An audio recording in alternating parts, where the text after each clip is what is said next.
జగన్మోహన్ రెడ్డిని లేకుండా చేస్తాము, నీ అంతు చూస్తాము, ఇటువంటి బహిరంగ సభలలో ప్రెస్ మీట్లలో మాట్లాడుతుంటే దానికి ప్రభావితులయ్యి ఇటువంటి సంఘటనలు జరుగుతాయని చెప్పి ఎన్నోసార్లు చెప్పి అయినా కూడా ఆయన పద్ధతి మార్చుకోకుండా ఇట్లా ప్రజలను రెచ్చగొట్టకుండా తెలుగుదేశం పార్టీ కార్యకర్తలను రెచ్చగొట్టుకుంటూ ఉంటే సాక్షాత్తు ముఖ్యమంత్రి గారిపైనే రాయి దాడి చేయడం అనేది నిజంగానే చాలా దురదృష్టకరం.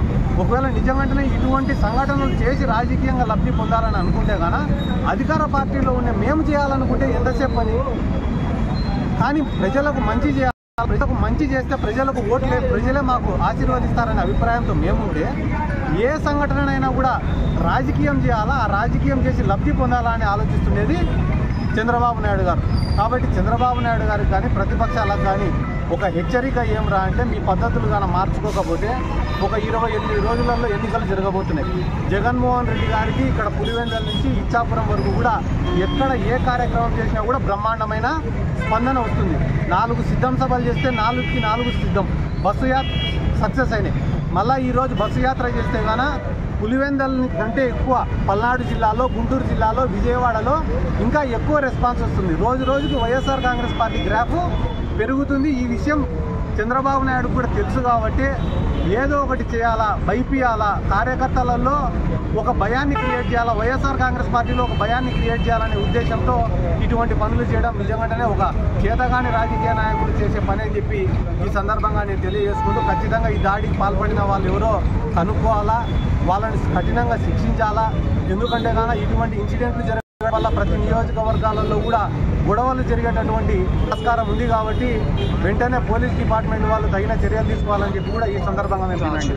జగన్మోహన్ రెడ్డిని లేకుండా చేస్తాము, నీ అంతు చూస్తాము, ఇటువంటి బహిరంగ సభలలో ప్రెస్ మీట్లలో మాట్లాడుతుంటే దానికి ప్రభావితులయ్యి ఇటువంటి సంఘటనలు జరుగుతాయని చెప్పి ఎన్నోసార్లు చెప్పి అయినా కూడా ఆయన పద్ధతి మార్చుకోకుండా ఇట్లా ప్రజలను రెచ్చగొట్టకుండా తెలుగుదేశం పార్టీ కార్యకర్తలను రెచ్చగొట్టుకుంటూ ఉంటే సాక్షాత్తు ముఖ్యమంత్రి గారిపైనే రాయి దాడి చేయడం అనేది నిజంగానే చాలా దురదృష్టకరం.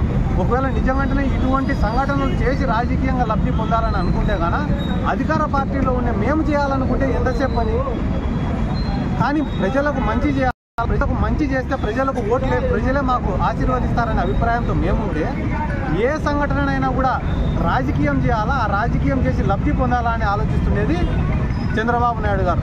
కాబట్టి చంద్రబాబు నాయుడు గారికి కానీ ప్రతిపక్షాలకు కానీ ఒక హెచ్చరిక ఏమిరా అంటే, మీ పద్ధతులు కానీ మార్చుకోకపోతే ఒక 28 రోజులలో ఎన్నికలు జరగబోతున్నాయి. జగన్మోహన్ రెడ్డి గారికి ఇక్కడ పులివెందుల నుంచి ఇచ్చాపురం వరకు కూడా ఎక్కడ ఏ కార్యక్రమం చేసినా కూడా బ్రహ్మాండమైన స్పందన వస్తుంది.